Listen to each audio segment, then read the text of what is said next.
to underrated movies. I'm your guy, I'm your man, Mr. Alton Henry. And today I'm going to talk to you about another underrated Netflix gem. I will be recommending to you, looking for a unique horror film, His House. And I believe it's a directional debut for filmmaker Remy Weeks. Interesting name.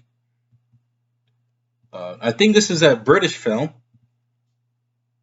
and it stars Yumi Mosaku, Soap de Darciru. I am so sorry I'm pronouncing these names wrong, and Matt Smith. And it's a horror thriller, psychological supernatural horror thriller, but I would probably categorize it as a supernatural horror film. It's a story about a young refugee, well, I don't say young, a refugee couple escapes the horrors of, was it South Sudan? I guess from a civil war that's happening in there, and they are rescued into a refugee camp, or they are currently in a refugee camp, and then they are through a program are given the opportunity to live in a English neighborhood to start a new life. And it is claimed that a supernatural presence or some sort of bad omen, one of the main characters dub it as a witch, has tormented them over something from their past. And what's the best way I could really describe this film? There wasn't much hype around this film when it premiered on Netflix. I heard it when it premiered at Sundance. They finally released it 8 months later on Netflix. But I'm here to tell you this is a unique horror film. Similar to my last couple of horror film recommendations, this to its core is a drama with horror elements into it. And what I mean by that, this is a drama that really focuses on trauma and how it's always going to stick with you, similar to Gerald's Game, and with similar to 1922. And maybe that's just me. Maybe like I've noticed that I'm attracted to characters that deal with trauma, and I think why? Because I like to see characters overcome something, and that pretty much starts off their arc, and hopefully they overcome it or see them pretty much um, dissolve into some sort of madness, some sort of their own failures, to so to speak. It's a common thing in revenge flicks, but here you have a couple that escape this sort of civil war thing that's happening, and they're just trying to get by. Um, they're trying to live their life. They're trying to live their life. But things don't add up regarding to their story. They mention of a girl, potentially they believe this to be their daughter.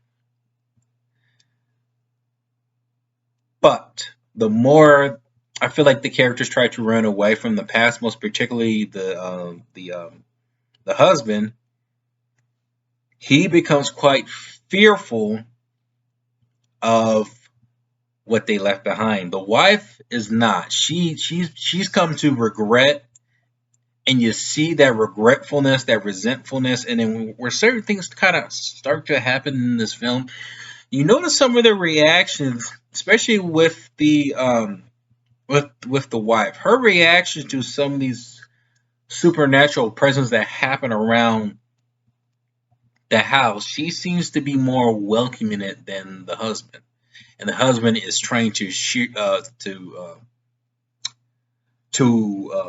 do whatever he can to make sure those whatever evil spirits, something is haunting them. Something from their past is haunting them, and it's following them from Africa to these England homes, and they're trying to avoid it. The husband's desperately trying to avoid it. The wife is not. She is basically telling the husband, "We need to deal with this, and I'm not going to continue lying to myself and looking at you because you're freaking lying. I know it. That we pretty much need to deal with this situation." The husband is like, "Nah," claiming that a witch, maybe could be a witch, has tormented them in a way. And I believe it's like an evil spirit that's pretty much. I think in the trailer they kind of sell it off like it's a haunted house. Not necessarily. It is. There are some haunting things about the place that they're at, but it's more of the spirit following them and trying to get them to pretty much get them to confess to their crime of what they did.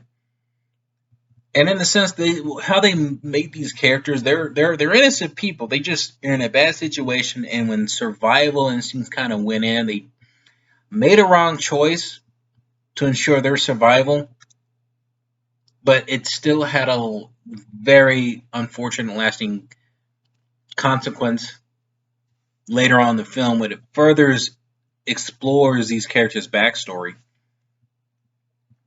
And there's actually a twist. I won't reveal what the twist is. It's more of a reveal of what happens more along with their past. But I believe this creature that's haunting them is in fact some sort of a spiritual bad witch that feasts on people's darkest fears and regret. Now, if there is a detail that really explains of it, and I think they mention it briefly, I probably need to rewatch the film a third time to really catch on to that little piece of information. And it was actually interesting, like from what I'm looking back, reflecting back at the film, they mention some things about a witch, but they don't mention like the whole philosophy of this evil entity that's feeding on these couples' fears and trying to claim their souls. Or, I didn't feel like the film really kind of. I didn't think the film explained that. I think it kind of mentions that, and I think you as an audience kind of has to fill in the gap as to what else is happening, what is causing these characters to react the way that they react, and certain things to be happening in the film. And really, to its core, it's a drama about a couple trying to mourn the loss of a child and trying to confront the trauma that has played into their lives and trying to run away from their past. But unfortunately, I think the film puts it out that you can't run away from it, but you have to learn to live with it. And I think that's true. That is true for a lot. That is true for a lot of life lessons that you go around where you've made certain decisions, or you've done certain things where you're always going to remember what you did. You just have to learn from it and move on. And that's what the film, to its core, is trying to explain to the viewer, that no matter what you've done, there's always going to be something that's always going to be pulling you back to the past. You can either face it and learn to live with it, but you're always or trying to run away from it. And sometimes it could make things worse. But the past is always going to be with you, whatever happens in the film. Whatever happens. And this film, I thought was phenomenal. I thought it was a great horror film. Again, to its core, it's a psychological supernatural film, drama with horror elements into it. So it's different. I could see why maybe not a lot of people might not like this film, but I'm telling you, you should check it out on Netflix, especially in the mood for a good psychological horror film. His House is a spectacular watch, I would say. Comment below, let me know if you have seen it, and let me know what is your favorite underrated movie.